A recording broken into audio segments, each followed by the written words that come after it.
Good morning बच्चों। हमने आपके हिंदी व्याकरण के वर्ण विचार को पढ़ा था, जिसमें हमने पढ़ा था वर्ण की परिभाषा, वर्णमाला, वर्ण के भेद, स्वर के भेद, मात्रा, अनुस्वार और अनुनासिक, ये सब हमने पढ़ लिया था। अब हम आज पढ़ेंगे व्यंजन। व्यंजन किसे कहा जाता है? तो स्वरों की सहायता से उच्चरित वर्णों को व्यंजन कहते हैं। अर्थात व्यंजन का उच्चारण स्वरों की सहायता से किया जाता है। व्यंजनों का उच्चारण करने के लिए हवा मुंह के अलग अलग स्थानों को छूकर बाहर आती है। अर्थात उच्चारण स्थान, जिन व्यंजनों का हम उच्चारण करते हैं उनका उच्चारण स्थान होता है। तो हवा जो होती है वो मुंह के अलग अलग स्थानों को छूकर बाहर आती है और ये व्यंजनों के उच्चारण स्थान होते हैं। अब व्यंजन के भेद के बारे में जानते हैं। व्यंजन के निम्नलिखित 3 भेद होते हैं: स्पर्श व्यंजन, अंतस्थ व्यंजन और ऊष्म व्यंजन। स्पर्श व्यंजन किसे कहा जाता है? जिन वर्णों के उच्चारण के समय श्वास वायु उच्चारण स्थान विशेष को स्पर्श करती हुई बाहर निकलती है। इसका मतलब ये हुआ कि जिन वर्णों का उच्चारण हम करते हैं उस समय जो हमारी श्वास वायु होती है वो उन वर्णों के उच्चारण स्थान विशेष को छूकर बाहर निकलती है। स्पर्श करना यानी छूकर बाहर निकलती है वो, तो उन्हें कहा जाता है स्पर्श व्यंजन। क से म तक जो वर्ण है वो सभी क्या है? स्पर्श व्यंजन। वर्णमाला में भी हमने जाना था कि क से म तक जो वर्ण है वो क्या है? स्पर्श व्यंजन।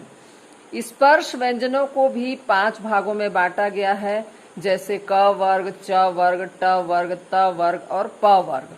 और इनका उच्चारण स्थान क्या होता है इसके बारे में भी बताया गया है। क वर्ग में आपके जो वर्ण आते हैं वो है क, ख, ग, घ, अंगा। उसी प्रकार च वर्ग में च, छ, ज, झ, इया। इसी तरह ट वर्ग है, त वर्ग है, प वर्ग है।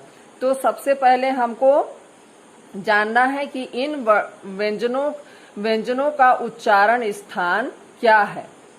तो क वर्ग में जैसे क, ख, ग, घ, अंगा, इसका उच्चारण स्थान है कंठ। अर्थात जो श्वास वायु है वो कंठ को स्पर्श करती हुई निकलती है। च वर्ग च, छ, ज, झ, इया, ये तालु इसका है उच्चारण स्थान। ट वर्ग का उच्चारण स्थान मूर्धा है। त वर्ग का उच्चारण स्थान दांत है और प वर्ग का उच्चारण स्थान है ओंठ। जैसे प, फ, ब, भ, म। ओंठ इसका प वर्ग का उच्चारण स्थान है। जब हम प, फ, ब, भ का उच्चारण करते हैं तो आप भी ध्यान देंगे कि जब हम इनका उच्चारण करते हैं तो हमारे दोनों जो होंठ होते हैं वो एक दूसरे को स्पर्श करते हैं या टच होते हैं। वो मुख के जिस भाग से जो वर्ण बोला जाता है वह भाग उस वर्ण का उच्चारण स्थान कहलाता है। मुख के अंदर जिस भी भाग से जो वर्ण बोला जाता है वो जो भाग होता है वो वर्ण का उच्चारण स्थान कहलाता है। जैसे उच्चारण स्थान में कंठ, जिन वर्णों का उच्चारण कंठ से होता है तो उच्चारण स्थान क्या है? कंठ, है ना। जिन वर्णों का उच्चारण तालु से हो रहा है तो उसका उच्चारण स्थान क्या माना जाएगा? तालु। इसी तरह से और भी व्यंजनों के उच्चारण का स्थान इसमें बताया गया है। अंतस्थ व्यंजन। अंतस्थ व्यंजन क्या है? तो ये व्यंजन ऐसे होते हैं जो स्वरों और व्यंजनों के मध्य में है। अर्थात ना तो ये पूरी तरह से स्वर होते हैं और न पूरी तरह से व्यंजन होते हैं। इनको कहा जाता है अंतस्थ व्यंजन। ये केवल 4 होते हैं: य, र, ल, व। ऊष्म व्यंजन क्या है? जिन व्यंजनों का उच्चारण करते समय हवा मुंह में टकराकर गर्मी पैदा करती है। मतलब हम जब इन व्यंजनों का उच्चारण करते हैं तो उस समय हवा जो होती है वो मुंह में टकराती है और उससे गर्मी पैदा करती है। इसको कहते हैं ऊष्म व्यंजन। ये भी 4 होते हैं। तीनों तरह के जो स होते हैं वो और ह, जैसे श, स, ह, स, ह, ये आपके ऊष्म व्यंजन है। संयुक्त व्यंजन किसे कहते हैं? संयुक्त व्यंजन के बारे में मैंने पिछली क्लास में भी आपको बताया, जब मैं स्वर पढ़ाई थी और वर्ण की परिभाषा, स्वर के प्रकार, ये सब जब आपको पढ़ा रही थी तो उस समय मैं संयुक्त व्यंजन के बारे में भी थोड़ा सा बताई थी। अभी आप और ध्यान से सुनेंगे और समझेंगे। संयुक्त व्यंजन जैसे अक्ष, त्र, ज्ञ, स्र, ये क्या है? संयुक्त व्यंजन है, क्योंकि ये दो भिन्न व्यंजनों के संयोग से बने हुए हैं। कैसे, ये भी आप जानिए। अक्ष बना है क प्लस स बराबर अक्ष, फिर त प्लस र मिलकर बने हैं त्र, तो दोनों भिन्न व्यंजन है। त भी अलग है, र भी अलग है, ये दोनों मिलकर त्र बने हैं। ज और इया मिलकर ज्ञ बना, श और र बनकर स्र बना। ये आपका हो गया संयुक्त व्यंजन। द्वित व्यंजन, द्वित व्यंजन किसे कहते हैं? जब एक व्यंजन ध्वनि अपने समान अन्य व्यंजन ध्वनि से संयुक्त होती है। मतलब जब एक व्यंजन ध्वनि होती है, एक व्यंजन जो होता है वो अपने समान अन्य व्यंजन ध्वनि से संयुक्त होता है, उसी प्रकार के ध्वनि से जुड़ जाता है, तो उसे द्वित व्यंजन कहते हैं। जैसे हम पक्का लिखेंगे, पक्का जब लिखेंगे तो प आधा क, फिर पूरा क में आ की मात्रा का, तो दो एक ही तरह के व्यंजन हैं जो अपने समान एक ही तरह के हैं और अपने समान ही व्यंजन है, उससे वो जुड़ गए हैं। जैसे पक्का में दो क आए हैं, एक आधा क आया, एक पूरा क आया और का की मात्रा, आ की मात्रा, तो एक क जो आधा क है वो अपने समान ही जो व्यंजन है क ही है, वो उसके साथ जुड़ गया है, तो वे आपका वो हो गया आपका द्वित व्यंजन। अब उच्चारण के आधार पर भी व्यंजनों के भेद किए गए हैं, पर इसमें उच्चारण के आधार पर जो व्यंजनों के भेद किए गए हैं वो केवल दो हैं, है ना, जिनका आधार क्या होता है? श्वास वायु की मात्रा। श्वास वायु की मात्रा मतलब जो श्वास की हवा होती है उसकी मात्रा के बारे में, मात्रा के आधार पर इनको बताया गया है। ये है आपके अल्प प्राण और महाप्राण। अल्प प्राण जिन व्यंजनों का उच्चारण करते समय जो श्वास वायु होती है, हमारी सांस की हवा जो होती है, उसकी मात्रा कम होती है और धीमी होती है, कम और धीमी होकर निकलती है, तो उनको अल्प प्राण व्यंजन कहते हैं। महाप्राण व्यंजन, तो महाप्राण व्यंजन क्या है? जिन व्यंजनों का उच्चारण महाप्राण, महा यानी आप समझ सकते हैं बड़ा, अल्प यानी छोटा, तो महाप्राण का होगा जिन व्यंजनों का उच्चारण करते समय श्वास वायु जो होती है, हमारी सांस की जो हवा होती है, वो ज्यादा मात्रा में निकलती है और अधिक तेजी से निकलती है बाहर, तो ये कहलाता है महाप्राण व्यंजन, है ना। तो इसे कहा जाता है महाप्राण व्यंजन। आगे देखिए वर्ण संयोग। वर्ण संयोग किसे कहते हैं? तो वर्णों के परस्पर मेल को, वर्णों का जब परस्पर मेल होता है उसको कहते हैं वर्ण संयोग। व्यंजन और स्वर का संयोग भी हो सकता है और व्यंजन का व्यंजन से संयोग हो सकता है। तो इसमें आप ध्यान देंगे कि व्यंजन से व्यंजन का मेल संयुक्त ध्वनियां बनाता है। व्यंजन का व्यंजन से जब मेल होता है तो वो संयुक्त ध्वनि बनाता है। जैसे मैं आपको समझाई अभी कि त्र यानी त और र मिलकर क्या बना है? त्र, तो इसमें व्यंजन से व्यंजन का मेल हो गया है, ये बनाता है संयुक्त ध्वनियां बनाता है। और व्यंजन को व्यंजन से मिलाने में भी कुछ नियम होते हैं। जैसे जिन व्यंजनों के अंत में एक खड़ी रेखा मिलती है, व्यंजन के आखिरी में जो खड़ी रेखा मिलती है उसको हम लोग बोलते हैं पाई। आप बुक में भी ध्यान देंगे अपनी, उसमें निशान बना हुआ है, उससे आप ध्यान देंगे, हलंत जैसा ही है, उसे कहते हैं पाई। पाई वाले व्यंजन जैसे होते हैं वो कौन कौन से व्यंजन है? तो ख, ग, घ, च, झ, इया, ण, त, थ, द, ध, न, प, ब, भ, म, य, र, ल, व, श, स जब अपने से आगे आने वाले व्यंजन से मिलते हैं तो उनकी पाई हटा दी जाती है। पाई मतलब उस निशान को हटा दिया जाता है। जब हम इसको अलग अलग लिखते हैं तो जैसे 11 लिखेंगे तो 11 में आधा ग आया, जब ग को अलग करेंगे हम लोग, प्लस यदि करते हैं ग और य, तो उसमें पूरा ग लिखेंगे लेकिन उसमें पाई लगाया जाता है, जिससे मतलब आधे अक्षर का वो होता है बोध। तो इसमें ग प्लस य होगा, और यदि इसको हम एक साथ मिलाकर लिखेंगे 11, तब वो आधा ग या ग या में आ की मात्रा या र और ह हो जाएगा। तो ये आपका हो जाएगा मतलब व्यंजन का व्यंजन से, मतलब जब इसको मिलाएंगे तो ये पाई वाले व्यंजन हैं। ये पाई वाले व्यंजन कैसे लिखे जाते हैं ये आप पुस्तक में भी देखेंगे।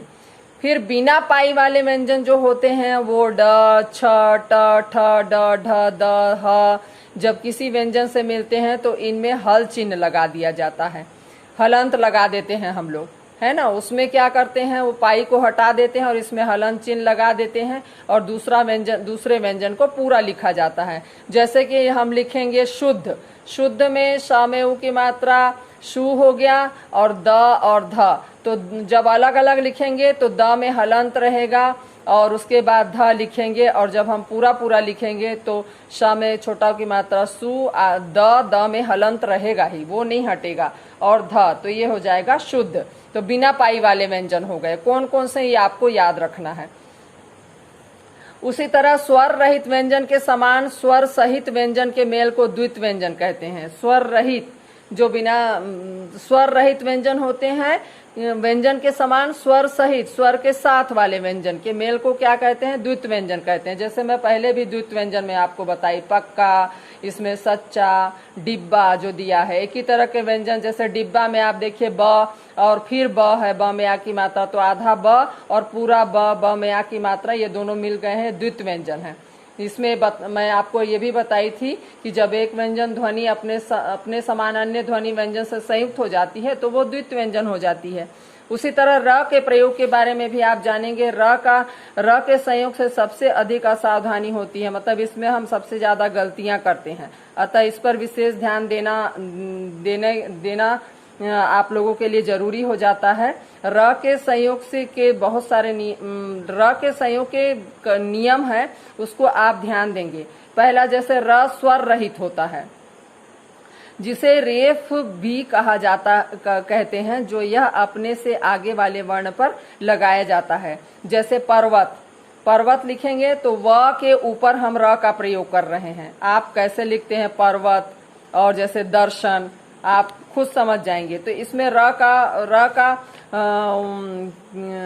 प्रयोग हम लोग ऊपर कर रहे हैं, है ना, व्यंजन वर्ण के ऊपर कर रहे हैं। उसी प्रकार दूसरे में आप ध्यान देंगे, र से पूर्व कोई भी स्वर रहित व्यंजन हो, र से पहले यदि कोई स्वर रहित व्यंजन होता है, स्वर रहित व्यंजन होता है, तो र उसके पैरों में, पैरों का मतलब हो गया उसकी नीचे की तरफ लगाया जाता है, और इसका निम्नलिखित रूप हो जाता है। नीचे की तरफ लगाया जाता है तो आप पुस्तक में भी ध्यान से देखेंगे कि जैसे प्रकाश, प्रकाश हम लिखेंगे तो इसमें आप ध्यान देंगे र के पूर्व कोई भी स्वर रहित व्यंजन होता है। आप ध्यान देंगे स्वर रहित व्यंजन है तो ये क्या होता है, नीचे लगाया जाता है। जैसे प्रकाश जब हम लिखेंगे तो प और र, इसमें प्रकाश में आप देखेंगे कैसे र का प्रयोग किया जाता है। प में हलंत, उसके बाद र, तो जब पूरा लिखते हैं तो प्र उसका उच्चारण होता है, लेकिन वो कहाँ लगाया जाता है, उसके पैरों के नीचे, मतलब नीचे की ओर लगाया जाता है। समुद्र, प्रकाश, पत्र, ये सब आपके क्या कहते हैं, र से पूर्व जो स्वर रहित व्यंजन होते हैं तो उसमें लगाया जाता है। उसके बाद आप ध्यान रखेंगे कि स धन त्र, तो स्त्र के रूप में लिखा जाता है। जैसे शस्त्र, शस्त्र लिखेंगे तो स प्लस त्र लिखेंगे, है ना। उसके बाद अस्त्र, वस्त्र, ये सब चीजें कैसे लिखते हैं, स्त्र होता है, स प्लस त्र यानी स में हलंत, उसके बाद प्लस त्र होता है, वो स्त्र इसके रूप में लिखा जाता है। तो इसके उदाहरण के लिए शस्त्र, अस्त्र, वस्त्र आदि। जैसे विद्यार्थी स्त्र और स्त्र के अंतर को जाने बिना सहस्त्र को सहस्त्र तथा स्रोत को स्त्रोत लिख देते हैं, जो कि क्या होता है, अशुद्ध होता है। आप लोगों से भी ये गलतियां होती हैं, इस पर ज्यादा ध्यान देंगे कि स्त्र कैसे लिखते हैं और श्र कैसे लिखा जाता है। इसके अंतर को आपको जानना जरूरी है कि सहस्त्र कैसे लिखते हैं, सहस्त्र कैसे लिखते हैं, तथा स्रोत और स्त्रोत कैसे लिखते हैं, इसमें आप लोग अक्सर गलतियां करते हैं। जहां स्रोत लिखना होता है वहां स्त्रोत लिखते हैं, और जहां सहस्त्र लिखना रहता है वहां सहस्त्र लिख देते हैं। इस पर ध्यान देंगे। ट तथा ड से र का संयोग होने पर र उनके नीचे इस रूप में जुड़ता है। अब एक र का कितनी तरह से प्रयोग हो रहा है ये आप इसको ध्यान देंगे, ये मैं आपको बता भी चुकी। आखिरी में आपका ये बताया है कि ट तथा ड से र का संयोग होने पर, ट और ड से र का जब संयोग होता है, मिलता है, तो र उसके नीचे किस रूप में जुड़ता है उसको आप ध्यान देंगे, देखेंगे, और मैं आपको बता भी रही हूँ। जैसे ट्रक लिखना है या ट्रेन लिखना है तो आप कैसे करते हैं, ट के नीचे क्या लगाते हैं, किस तरह का निशान लगाते हैं, वो अपनी बुक में भी देखेंगे। तो इस तरह से र का कितनी तरह से प्रयोग किया गया है और र के प्रयोग के नियम बताए गए हैं। तो आशा करती हूँ बच्चों कि आप लोगों को ये आपको व्यंजन और जो भी मैंने ये पढ़ाया, आपको र का प्रयोग, व्यंजन, व्यंजन के प्रकार, वर्ण का संयोग कैसे होता है, संयुक्त व्यंजन क्या है, द्वित्व व्यंजन क्या है, फिर उच्चारण के आधार पर व्यंजनों के क्या भेद हैं और व्यंजन के भेद क्या हैं, ये सारी चीजें मैं आप लोगों को अच्छे से बताई। और र के प्रयोग के नियम भी मैं बताई, जिसको विशेष ध्यान देंगे। तो इस तरह से आपका ये पाठ समाप्त होता है। और आपको मैं गृह कार्य के रूप में आपको ये दे रही हूँ कि आप इसमें जो प्रश्न उत्तर प्रश्न दिया गया है, मौखिक और लिखित प्रश्न दिया गया है, उसे आप अपनी एक व्याकरण कापी आप जो नहीं बनाए होंगे वो भी बना लेंगे। पहले उसमें भी मैंने लिखेंगे मैंने कहा था, तो आप अच्छी तरह से समझ लीजिए कि एक कॉपी बनाना है, इससे आपकी तैयारी अच्छे से हो जाएगी। लिखेंगे तो आपको और अच्छे से समझ में आएगा। तो मौखिक और लिखित प्रश्नों का उत्तर आप इस पाठ में से समझकर लिखेंगे, ये आपका गृह कार्य है।